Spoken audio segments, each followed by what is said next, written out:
മേഘന മുരളി ചേരുന്നുണ്ട്. മേഘന, good morning. എന്തൊക്കെ പ്രധാനപ്പെട്ട വാർത്തകൾ തലസ്ഥാനത്ത് നിന്ന് മേഘന?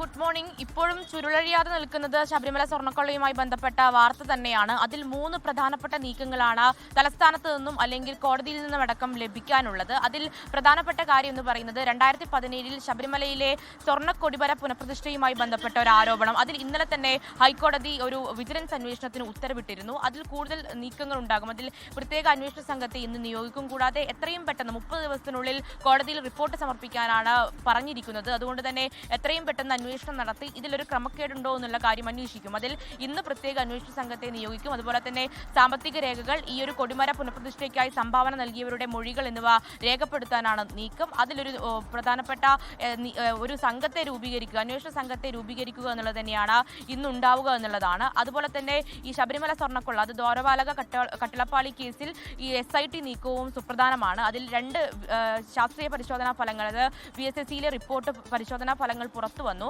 അതിനുശേഷം ഇന്നലെ ഹൈക്കോടതിയുടെ അനുമതിയോടുകൂടി തന്നെ കേരളത്തിന് പുറത്തേക്ക് ഈ ഒരു ശാസ്ത്രീയ പരിശോധനാ ഫലം നൽകാനാണ് തീരുമാനിച്ചിരിക്കുന്നത്. അതിൽ ഈ ഒരു ഫലം എപ്പോൾ ഈ ശാസ്ത്രീയ പരിശോധനാ ഫലത്തിനായി നീങ്ങണമെന്നുള്ള കാര്യത്തിലും ഇന്ന് SITയുടെ തീരുമാനം ഉണ്ടാകുമെന്നുള്ളതാണ്. അതിനുശേഷമായിരിക്കും കുറ്റപത്രം സമർപ്പിക്കുക. ഈ കുറ്റപത്രം സമർപ്പിക്കുക എന്നുള്ളത് തന്നെയാണ് ഏറ്റവും നിർണായകമായ കാര്യം. അല്ലെങ്കിൽ ഈ കുറ്റപത്രം സമർപ്പിക്കാത്തത് മൂലം സ്വാഭാവിക ജാമ്യം ലഭിച്ച പ്രതികൾ പുറത്തേക്ക് ഇറങ്ങുന്നു എന്നുള്ള കാര്യം കൂടി വലിയ വിമർശന വിധേയമാവുകയും ചെയ്തതാണ്.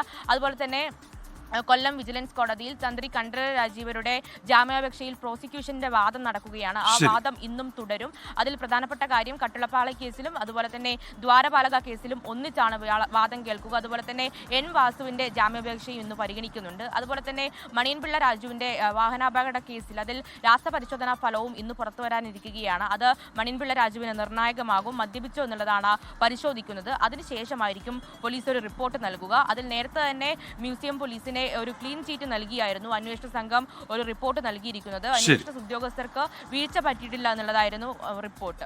മേഘന മുരളിയാണ് തിരുവനന്തപുരത്ത് നിന്ന് വിവരങ്ങൾ നൽകിയത്. ലോകത്തെവിടെയായാലും ഏത് സമയത്തും 24 വാർത്തകളും ഓഗ്മെന്റഡ് റിയാലിറ്റി പാക്കേജുകളും എക്സ്പ്ലെയിനറുകളും വിശദമായി കാണാൻ ഞങ്ങളുടെ YouTube ചാനൽ നിങ്ങൾക്ക് സബ്സ്ക്രൈബ് ചെയ്യാം.